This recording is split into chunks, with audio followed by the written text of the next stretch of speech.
Novocaine has to be the worst movie to watch if you don't like having a lot of fun at the movies. Because I just got back from an early screening of Novocaine and I'm letting you know right now, this movie is fucking fun. And I like Novocaine. You know what? Hell, I loved it. And me and you, we gotta talk about the best and worst parts of Novocaine in a spoiler-free manner. So to give you a very brief overview on what the movie's about, it's about Nathan Cain, played by Jack Quaid, who's a very shy, timid introvert with a very rare disease, congenital insensitivity to pain, aka CIP. Or to put it a little more simple, Nathan Cain can't feel pain. And he goes on a mission to save the girl of his dreams who got kidnapped in a bank robbery that they both work at. And let me get this out of the way. Jack Quaid can lead a fucking movie, man. Oi, ewy. I just love Jack Quaid so much outside of the screen. Seems like such a genuinely nice person, and that energy and vibe is fully injected in Novocaine. It's definitely an action rom-com. It feels a little bit like Die Hard because it's set during Christmas with all this action. Meets Kick-Ass, given the fact that this man can't feel pain. Sprinkled in with a little brutality of the boys, funny enough. Like, the cinematography is pretty good. The action sequences are very creative, and they got some of the gnarliest kills I've ever seen put to screen. Like, there's two in particular that I was like, I've never seen that on a big screen before. And they're disgusting. And I love the way that Jack Quaid gets into these altercations because they feel like real fights. It almost has that Jackie Chan-esque sensibility of like, oh shit, I'm making this up as I go along. Or in Jack Quaid's case, it's kind of like, damn, I looked into that one. Like, dog, have y'all ever seen a deep-fried pistol? Congratulations, now you have. But another huge standout for me is Amber Midthunder. She plays what you think is your typical shallow, damsel in distress type character, but she actually gets a lot more meat and potatoes to play with here. And she shines just as bright as in everything else I've seen her in. To me, that's the face of the real America. Put her in every movie ever going forward. And I love the emotional depth, romance, and dynamic between her character Sherry and Jack's character Nathan. It feels real, and it needs to because it's the core of the story. We have the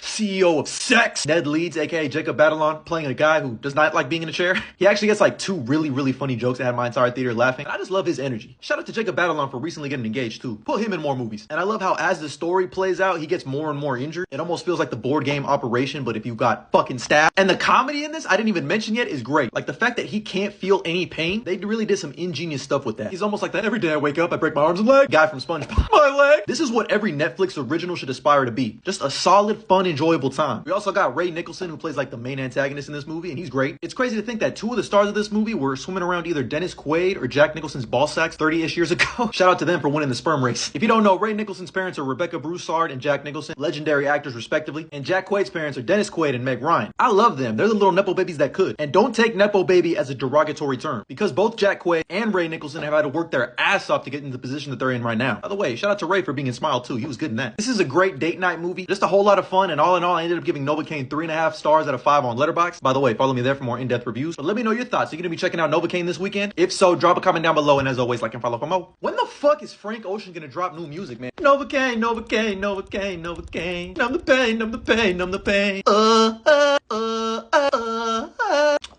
I'm sorry. If you stay for the post-credit scene, shout out to you though.